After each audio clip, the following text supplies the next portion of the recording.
মুতার যুদ্ধের প্রেক্ষাপট এবং সিচুয়েশনটা সম্পূর্ণ ডিফারেন্ট। এখানে আপনাদেরকে আমি তিনজন শ্রেষ্ঠ বীরের মহাকাব্য শোনাচ্ছি। কয়জন? তিনজন শ্রেষ্ঠ বীর পুরুষের মহাকাব্য। নবী সাল্লাল্লাহু আলাইহি ওয়াসাল্লাম একজন সাহাবীকে পাঠালেন, তার নাম হচ্ছে হারিস বিন উবাইদা। কি নাম বলেন? হারিস বিন উবাইদা, তুমি এই চিঠিটা নিয়ে যাও। এটা তো মদিনা রাষ্ট্র কায়েম হওয়ার পরের কথা, একদম নবম হিজরতের 8ম বছরের দিকের কথা আর কি। তখন ততদিন হুদাইবিয়ার সন্ধিও হয়ে গেছে এবং কাজা উমরা আদায় হয়ে গেছে এবং খায়বার যুদ্ধ জয় হয়ে গেছে। খায়বারের পরের কথা এটা, যে হারিস বিন উবাইদা তুমি এই চিঠিটা নিয়ে যাও, ওই রোমকদের কাছে যাও। তখন তো সুপার পাওয়ার দুইটা, রোমানরা এবং পার্সিয়ানরা। তো এখনকার ওই যে এই কন্টিনেন্টের ন্যাটো আর ওই কন্টিনেন্টের চায়না রাশিয়ার মতো, যেতে পারতেছে। তো সে গেল ওখানে। সুরাহবিল আল গাসানি একজন শাসক ছিলেন ওইখানকার সিরিয়ার। তো সে ওই চিঠিটা দেখে বলতেছে যে আচ্ছা ঠিক আছে, বসো, দেখি কি করা যায়। চিঠিতে লিখা আছে ইসলাম কবুল করেন, আল্লাহ পাক শান্তি বর্ষণ করবেন, তাসলিম তাসলিম। যে নবী সাল্লাল্লাহু আলাইহি ওয়াসাল্লাম চিঠি আছে না একটা রাষ্ট্রপ্রধানদের কাছে, সে চিঠি উদ্ধত আচরণ। আমি এখানকার আমির, আমাকে ওই মক্কার মেষপালকরা চিঠি পাঠায়। কে চিঠি নিয়ে আসছে? যে হারিস বিন উবাইদা। আচ্ছা, ওকে বসাও। হারিস বিন উবাইদা রাদিয়াল্লাহু আনহুকে রাষ্ট্রদূত, কিন্তু তিনি রাষ্ট্রদূতকে তারা নির্মমভাবে হত্যা করল। কথা বুঝতে পারছেন?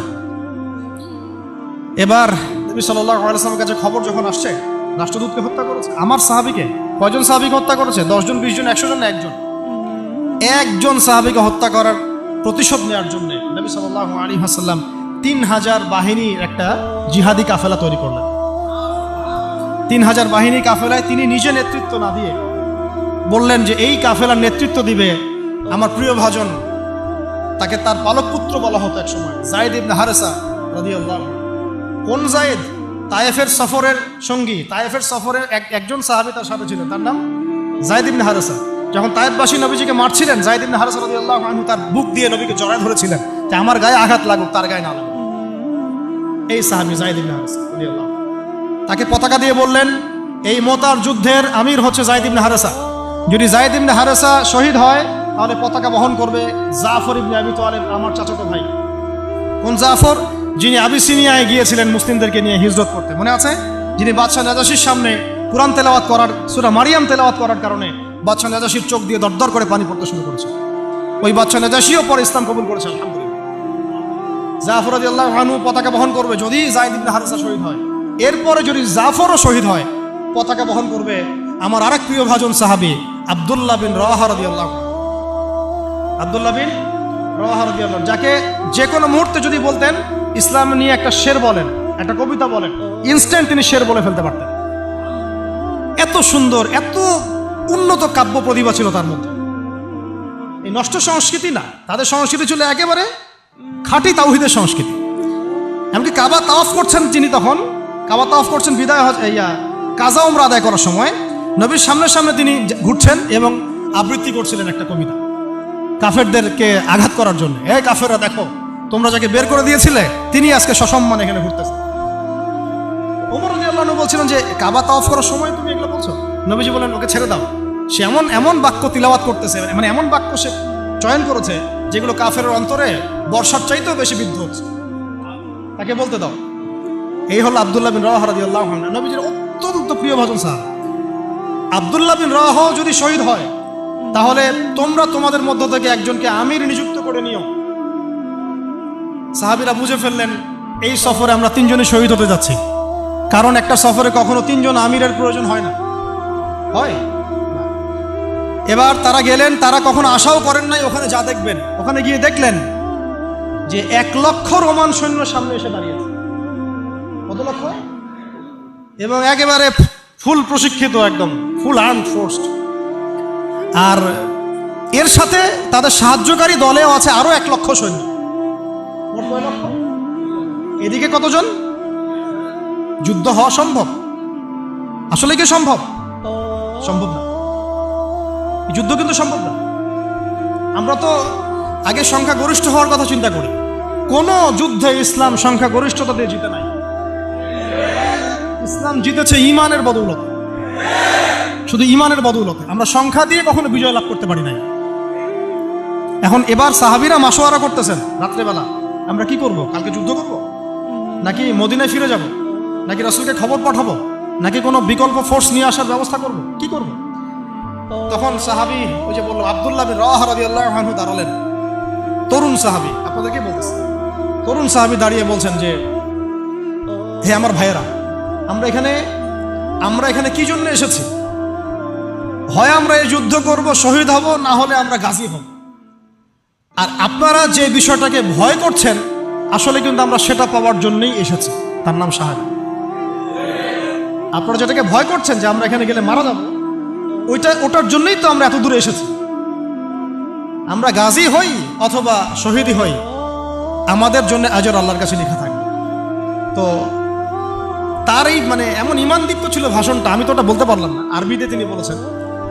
এতে মানে উৎফুল্ল হয়ে বা ইন্সপায়ার্ড হয়ে সাহাবীরা আর দ্বিতীয়বার ভাবলেন না, ঠিক আছে কালকে যুদ্ধ। এবার পরের দিন যুদ্ধ শুরু হয়। এটা কি সম্ভব যুদ্ধ? প্রথমে যায়েদ ইবনে হারেসা রাদিয়াল্লাহু আনহু পতাকা নিয়ে ঘোড়া ছুটায় আগায় যাচ্ছেন, এবং একটা আঘাতও পিছন থেকে করার সাহস হচ্ছে না তাদের, সব আঘাত তারা সামন থেকে করছেন। এক পর্যায়ে যায়েদ রাদিয়াল্লাহু আনহুর এই মানে গায়ের মধ্যে তারা বর্ষা নিক্ষেপ করে। বর্ষা তো আগেকার বড় বড় বল্লম বর্ষা ছিল, এবং একটা বর্ষা তার গায়ে যখন লাগে তিনি পড়ে যান, এবং এই অবস্থায় আস্তে আস্তে তার শাহাদাত হয়।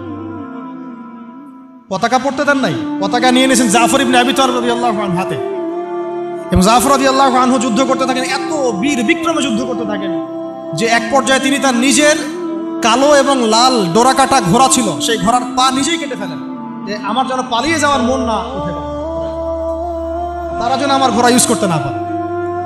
সাহাবীরা বলছেন তার শাহাদাতের পরে তার বডির মধ্যে আমরা এরকম 50টা থেকে 60টা এরকম আঘাতের দাগ দেখেছি। একটাও দেহের পিছনে ছিল না, সব সামনে ছিল। যুদ্ধ করতে করতে এক পর্যায়ে তার ডান হাতটা কেটে পড়ে যায়। এরপরে তিনি বাম হাতে পতাকা উঠায় নেন, কাফেররা বাম হাতটাও কেটে ফেলে। এরপরে তিনি বুকের সাথে পতাকাটাকে এইভাবে জড়িয়ে রাখেন, বুকের সাথে পতাকাটাকে এইভাবে জড়িয়ে রাখেন, পতাকা পড়তে দেন নাই। একজন রোমান সৈন্য তাকে আঘাত করে এবং তার দেহটা দ্বিখণ্ডিত হয়ে যায়। এই খবর নবী সাল্লাল্লাহু আলাইহি ওয়াসাল্লাম ওই মদিনায় বসে বসেই পাচ্ছিলেন। তিনি বললেন, এই মাত্র যায়েদ শহীদ হলো, এই মাত্র জাফর শহীদ হলো। একটু তিনি কান্নার ভাব চলে আসলো। একটু পরে নবীজি হেসে দিলেন। সাহাবীরা বলছেন, আপনি হাসছেন কেন আসলেন? তিনি বলছেন যে জাফর এর ডান হাত প্রথমে কেটে গেছে, তারপর বাম হাত কেটে গেছে। আল্লাহ রাব্বুল আলামিন তাকে এই দুইটা কাটা হাতের বিনিময়ে জান্নাতে দুইটা বড় বড় পাখা দিয়েছে।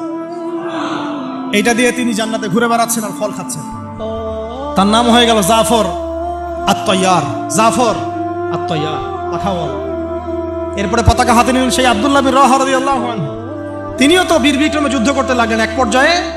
এক পর্যায়ে তিনি একটু কান্না করেছিলেন। সাহাবীরা বলছেন, আপনি কি ভয় কান্না করতেছেন? জি না, আমি ভয় কান্না করছি না, বরং কোরআনের একটা আয়াত আমার মাথায় আসছে বলে আমি কান্না করছি। সে আয়াতটা ছিল সূরা মারিয়ামের মধ্যে, ওয়াইম মিনকুম ইল্লা ওয়ারিদুহা কানা আলা রাব্বিকা হাতমান মাকদিয়া, একটা আয়াত আছে কোরআনে সূরা মারিয়াম। এটা হচ্ছে আপনার রবের একেবারে একটা চিরনির্ধারিত একটা বিষয়, যে তোমাদের সবাইকে, আবার বলছি, ওয়াইম মিনকুম ইল্লা ওয়ারিদুহা কানা আলা রাব্বিকা হাতমান মাকদিয়া, মানে তোমাদের সবাইকেই আবশ্যিকভাবে, ম্যান্ডেটরিভাবে এই জান্নাত জাহান্নামের উপর অবস্থিত এই পুলসিরাত পার হতেই হবে। এটা তোমার রবের একটা প্রাচীন একটা মানে স্টেটমেন্ট, এটা তোমাকে করতেই হবে, সবাইকে করতে হবে। এই আয়াতটা মনে হয় আমার কান্না আসতেছে। একজন তাকে একটা হাড্ডিওয়ালা গোশত এনে দিয়েছিল, তিনি সেই গোশতটা খাওয়ার জন্য চেষ্টা করছিলেন, পরে একটা কামড় দিয়ে ফেলে দিয়েছেন। তারপরে তিনি ছুটলেন যুদ্ধ করার জন্য, এবং ওই সময় একটা কবিতা আবৃত্তি করেছে, হে আমার মন, তোমার নফস হয়তো চাচ্ছে, তুমি হয়তো চাচ্ছ এখান থেকে পালিয়ে যাওয়ার জন্য, জেনে রাখো সামনে তুমি যা দেখছো এর পিছনেই আছে জান্নাত। শেষমেশ কি জীবন দেখেন, কি ব্যক্তিত্ব, কি ক্যারেক্টার, কেমন গায়রত, কেমন ইজ্জত, কেমন সম্মান, কি জীবন। এরপরে তিনিও শহীদ হলেন, পতাকা হাতে তুলে নিলেন আল্লাহর বীর খালেদ বিন ওয়ালিদ রাদিয়াল্লাহু আনহু, তাকে পতাকা দেওয়া হয়। তিনি কিন্তু নতুন মুসলিম হয়েছেন। উহুদের যুদ্ধের যে ক্রাইসিস, এটা কিন্তু তার হাতে। কাজা উমরা আদায় করতে গিয়ে নবীজি চিঠি লিখে দিয়েছেন, ছোট্ট করে একজনের দ্বারা লিখিয়েছেন যে খালিদকে চিঠিটা পৌঁছে দিও। ওখানে লেখা আছে, খালিদ তুমি যদি কাফেরদের পক্ষ অবলম্বন না করে মুসলিমদের পক্ষ নিতা কতই না ভালো। ঠিক আছে, এই একটা লেখা, একটা চিঠি খালিদ রাদিয়াল্লাহু আনহু একবারে কলিজাটা কাঁপায় ফেলছে। তিনি মক্কা থেকে মদিনায় গিয়ে নিজে ইসলাম কবুল করে আসছেন এবং নবী সাল্লাল্লাহু আলাইহি ওয়াসাল্লাম তাকে কিন্তু আন্ডারস্টিমেট করেন নাই। তার হাতে উল্টা তরোয়াল উঠাই দিয়ে বলছেন যে আজকে থেকে এই তরোয়াল তোমার এবং তোমার নাম হচ্ছে সাইফুল্লাহ, তুমি আল্লাহর তরবারি। এরপর থেকে তিনি প্রায় ৮০-৯০টা যুদ্ধ করেছেন, সবগুলোতে জয়লাভ করেছেন। ওই খালিদ রাদিয়াল্লাহু আনহু পতাকা তুলে নেন মোতার যুদ্ধে। তারপরে সিরাতের মধ্যে আসছে, তিনি বলছেন নিজের ভাষায় যে ওই দিন আমার হাতে 9টা তরোয়াল ভেঙে গেছে।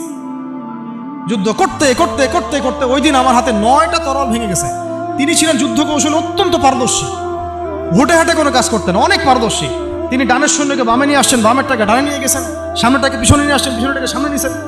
বর্ষা যারা ছিল তাদেরকে পিছনে নিয়ে আসছেন, তীরন্দাজদেরকে সামনে দিয়েছেন, মানে ওদেরকে ভেবা চাকা খাওয়াই দিয়েছেন যে ওরা মনে করতেছে এরা মনে হয় অনেক, হ্যাঁ এরা মনে হয় আরো বিকল্প ফোর্স নিয়ে আসছে মনে হয়। ওরা আস্তে আস্তে পিছনের দিকে যাওয়া শুরু করতেছে, আর এদিকে মুসলিমরা একটু একটু করে সেফ জোনে আসার চেষ্টা করতেছে পিছনে।